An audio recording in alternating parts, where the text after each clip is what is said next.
එරබදු කාලේ කදමලු බැඳගෙන ආලේ ගමට වරින් රාලේ අවුරුදු හැවුම් කොකිස් නැද්ද සාලේ තෙලේ වැටෙන යස කාලේ ආන් බදන් හඬ පාරේ අවුරුදු අලුත් අවුරුද්දක් කියන්නේ අපි කවුරුත් කැමතිම දවස් ගාන. ඉතින් ඔය අවුරුදු පටන් ගන්න දවස් දෙකකට විතර කලින් මමත් කොකිස් හැදුවා. නමුත් ඒ වගේ වීඩියෝස් මොකුත් නැහැ. කදමලු බැඳගෙන ආලේ ගමට වරින් රාලේ අවුරුදු මේ අප්‍රේල් 14 වෙනිදා අවුරුදු ලැබුවෙන් පස්සේ සුබානත් අවුරුද්දක් වේවා. මම ලොකු වැඩක් කරන්න ගමන් ඉන්නේ මේ දවස්වල. මේ අවුරුදු රිලේටඩ් දෙයක් තමයි ඒක. මම කැමරේස් හදන ඉන්නවා. යම් බලන්න කැමරේස් කොකිස් తీරනේ තාම ළමයි. අදින්න සතරේ මට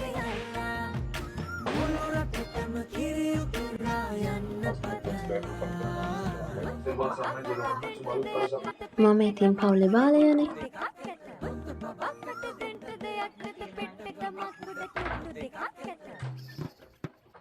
මේ අපි ගම යන ලෑස්ති වෙලා. ඒ කියන්නේ බෙන්තර යන්න. ගිය අවුරුද්දේ අලුත් අවුරුද්දට අපි බෙන්තර ගියේ අවුරුදු 5 වෙලා. හැබැයි මේ දවස්වල ඉතින් ගියා කොහොම හරි. මුලින්ම අපි ගියේ අපේ නැන්දලාගේ ගෙදර.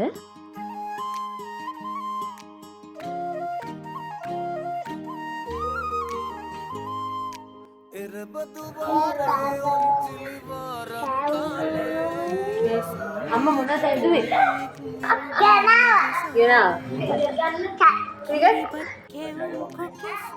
පේනවනේ ඉතින් අපේ මල්ලිලා දෙන්නගේ කෝලා.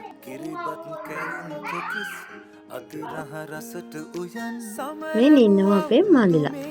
නන්දලාගේ ගෙදර ගිහින් ඊට පස්සේ අපේ ලොකු අම්මලා ගෙදරට කියලා තව හිතවත් ගෙවල් කීපයකටත් අපි ගියා. මේ අපේ ගමේ අවුරුදු උත්සවයේ එක තරගයක් ජල්ලි කියලා තමයි ඒකට කියන්නේ. මම කලින් වතාවට තමයි ඒ තරගය ඇහුවේ සහ දැක්කෙත් එදාම.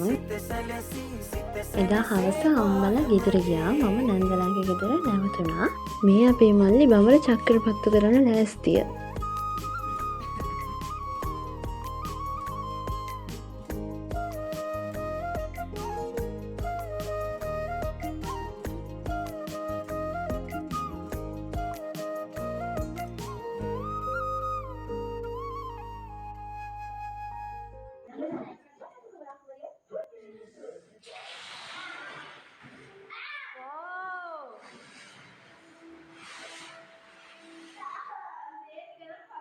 Wrong answer only.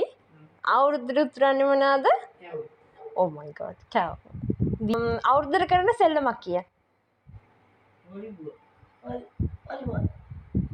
ඊළඟ ප්‍රශ්නෙට උත්තරේ දෙන්නේ කොහොමද කියලා බලන්නකෝ. මනු. Wrong answer only. අවුරුද්දට කෑ ගන්න සතා කවුද? එයා ඉතින් තාම චූටි නිසා දුන්න උත්තරේ තමයි ඒක. ඊළඟ දවසේ උදේ ලෑස්ති වෙලා මම ඔය යන්නේ අපේ ඩාන්සින් ක්ලාස්. ගිහිල්ලා ලොකු වැඩක් තියනවා කරන්න. ඒකට තමයි ඉතින් ඔය යන්නේ. ඊට පස්සේ වැඩ ගොඩාක් කරලා ඉවරලා ආයෙම නැන්දලා ගෙදරට ඇවිල්ලා අපි කට්ටියත් එක්ක ඔය යන්නේ මතුගම පැත්තේ ඇල්ලකට. ඒකේ නම රන්නගල ඇල්ල.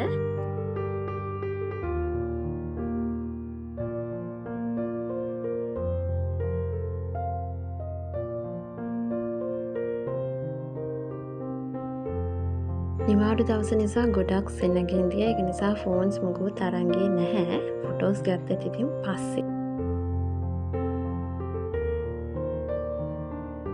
කොහොම හරි එදා හවස ගත කරේ අපි රන්නගල ඇල්ලේ නාලා කට්ටියත් එක්කම. කොහොම හරි අප්‍රේල් 14 සහ 15 කියන්නේ හරි ලස්සන දවස් දෙක. ලස්සනටම ගත කරා. එහෙනම් දැනට සමුගන්නම්.